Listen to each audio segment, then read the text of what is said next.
Hi, this is Grandpa from Grammy and Grandpa Read, and today's book is Disney's Pixar's The Incredibles. And it's a scholastic book. Here we go. Not so long ago, a small but elite group of heroes used their special powers to stop villainous plots and protect innocent citizens from harm. They were the Supers. Among them were Frozone, Gazerbeam, and Elastigirl. But one of the Supers stood out from the rest. His name was Mr. Incredible. He was the best known, most popular hero in the city, and he always insisted on working alone. One day, Buddy, Mr. Incredible's #1 fan, showed up at a bank robbery wearing a pair of rocket boots to help him fly. Mr. Incredible simply said, "Fly home, Buddy, I work alone." But Buddy didn't listen. Mr. Incredible managed to save Buddy from a bomb, but a bank robber escaped. Some train tracks were destroyed and a few people were hurt. It was after that day that the Supers' lives changed forever. People started to think Supers did more harm than good. The government decided that Supers should no longer be allowed to use their powers.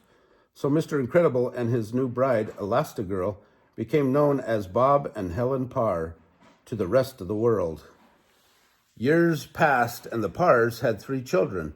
They tried to live as an ordinary family, but their 2 oldest children, Violet and Dash, had superpowers. Only the baby, Jack, seemed normal. Like their parents, the kids weren't allowed to use their superpowers in public. Home was different. Dash used his super speed to annoy V, who would become invisible and fight back with force fields. Their parents had to use their superpowers to break up the fights. Ordinary life was hard for everyone, especially Bob. Bob missed being a super. He and his friend Lucius, the former Frozone, began to fight crime and help people in secret. One night, as the 2 friends were rescuing people from a burning building, someone was watching them. A mysterious woman named Mirage followed Bob and Lucius and then told her boss about them. Mr. Incredible was just the person Mirage and her boss had been looking for. The next day, Bob was fired from his normal job after a particularly rough day with his boss. When Bob came home, he found a small computer in his briefcase. The screen lit up. "Hello, Mr. Incredible," Mirage said. "I represent a top secret division of the government, and we have need of your unique abilities." She said they needed Bob's help to stop an out-of-control experimental robot. Mirage offered to pay him 3 times more than his current normal job paid. "The Supers aren't gone, Mr. Incredible. You're still here," she finished. Then her message self-destructed. Bob accepted this secret hero mission. He decided not to tell his family he had been fired again. Instead, he told them he was going on a business trip. Within hours, Mr. Incredible was aboard a fancy jet heading for the island of Nomancian. He listened carefully as Mirage described the mission. "The Omnidroid 9000 is a top-secret battle prototype robot," she explained. "We lost control and now it's loose in the jungle, threatening our facility." She warned him that the robot would quickly learn his moves because it was a learning robot. The hero was to defeat the expensive invention without destroying it. "Shut it down. Do it quickly. Don't destroy it." Mr. Incredible summed it up. He was finally going to be a real super again. Of course, it had been a long time since Mr. Incredible had battled an out-of-control robot. It didn't help that he was not in super shape. Wham, bam! Still, as Mirage and her boss watched on a video screen from their headquarters, Mr. Incredible was eventually able to trick the robot and shut it down. Mr. Incredible was thrilled. He felt like a new man. Back at home, he had a new routine. Each day, he pretended to go to work, but instead, Mr. Incredible exercised. Soon, he was as fit and as strong as his old super self. He even had a new super suit made by Edna Mode, former designer for the Supers. When Mirage called again, Mr. Incredible was ready for another secret mission. Following her instructions, he flew back to the island of Nomanzian. Little did he know he was headed for big trouble. Once again, he battled an Omnidroid, but this Omnidroid was much faster and stronger and smarter. It anticipated all of Mr. Incredible's moves. The Omnidroid caught Mr. Incredible. Suddenly, Mr. Incredible heard a wild laugh. "It's bigger, it's badder, it's finally ready," yelled a wild-haired man who jetted down to face the captured super. "Buddy?" asked Mr. Incredible. "My name is not Buddy, and it's not Incrediboy either," shrieked the bitter, grown-up Buddy. "All I wanted to do was help you, but I learned an important lesson. You can't count on anyone. Now I have a weapon that only I can defeat," he added, laughing evilly. "I'm Syndrome." Syndrome tossed Mr. Incredible over a cliff, and he landed in the river below. Then Syndrome tossed a bomb into the water to get rid of the super for good. But Mr. Incredible found safety in an underwater cave. Inside the cave, he discovered the skeleton of his unlucky super friend, Gazerbeam. Lucky for Mr. Incredible, though, the skeleton not only offered a place to hide and trick Syndrome's probe, but Gazerbeam had also carved the word Kronos into the cave wall before he died. Mr. Incredible escaped from the cave and then found his way to Syndrome's headquarters and main computer. When Mr. Incredible typed Kronos, Syndrome's plan appeared. There was a long list of supers, and most of them were listed as terminated. It quickly became clear that Syndrome had been killing off supers by using them to train his Omnidroid. Now that the evil robot was perfected, Syndrome was going to launch it on the city. Suddenly, Mr. Incredible's suit started beeping. Mr. Incredible didn't know why, but he did know it was time to run from Syndrome's guards. However, Mr. Incredible never had a chance, as a bunch of sticky gloves surrounded and captured him. The beeping was a homing device that had been sewn into Mr. Incredible's supersuit. Helen had activated it when she met with Edna Mode, who had also made supersuits for the rest of the Parr family.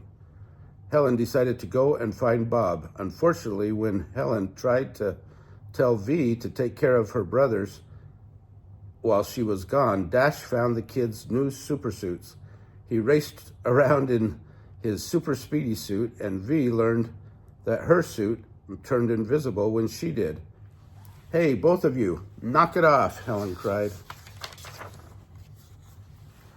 Soon, Elastigirl had everything under control and was aboard a jet on the way to Nomanzia.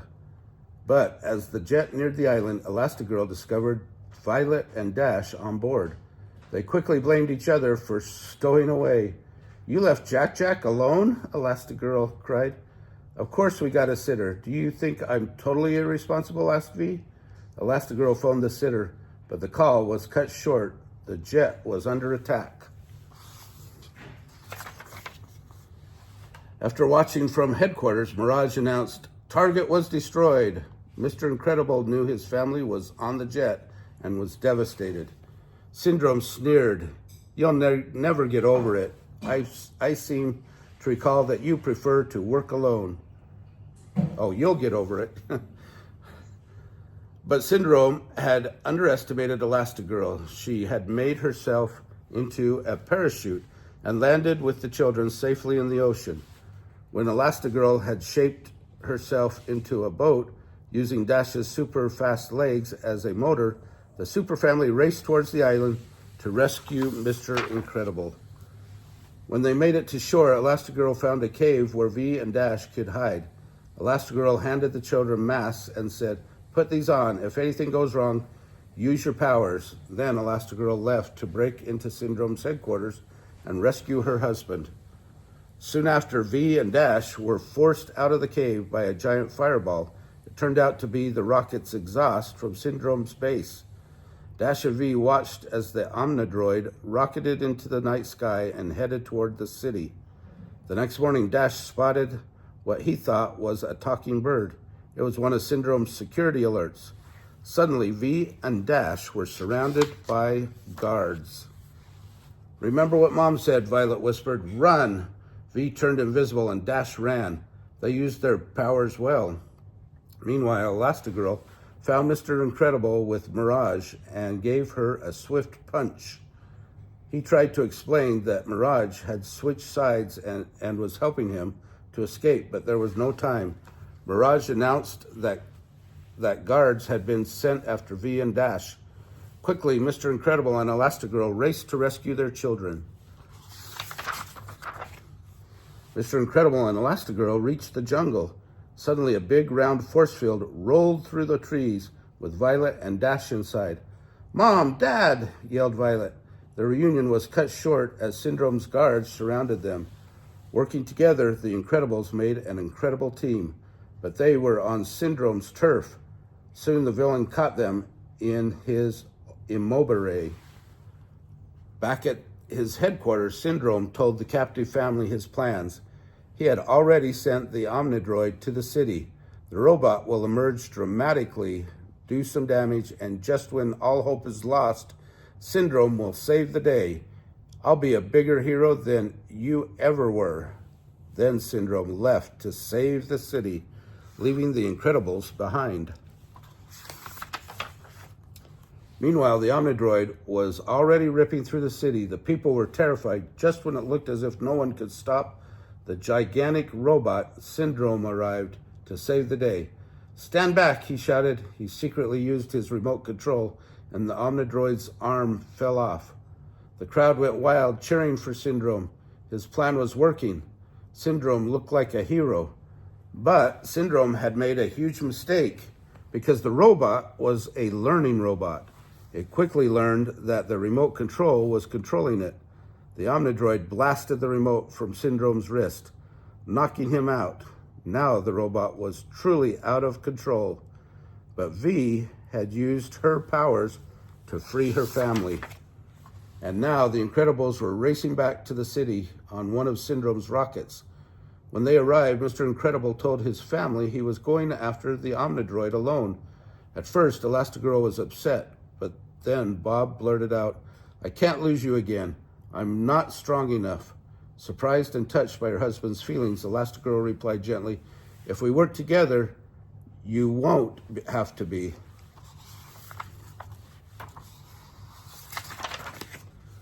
So the Incredible family combined their superpowers once again. With help from their friend Frozone, they were able to trick the Omnidroid.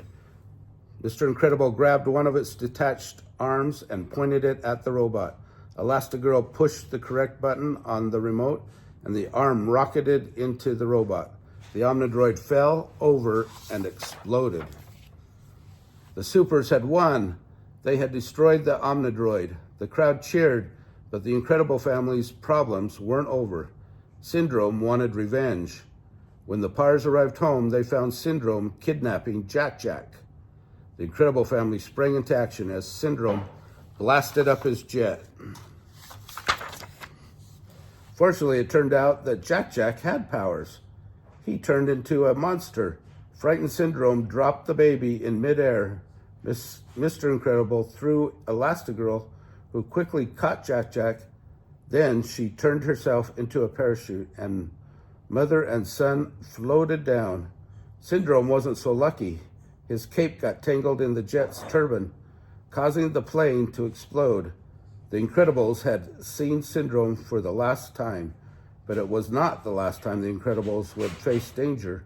From now on, they wouldn't have to hide their powers.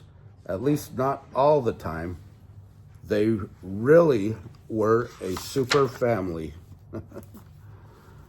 Oh, I love The Incredibles. How about you? If you enjoyed this book, smash the like button down below. Give us a big thumbs up. Subscribe to our channel of Grammy and Grandpa Read. And watch the playlist for Disney and the playlist for superheroes.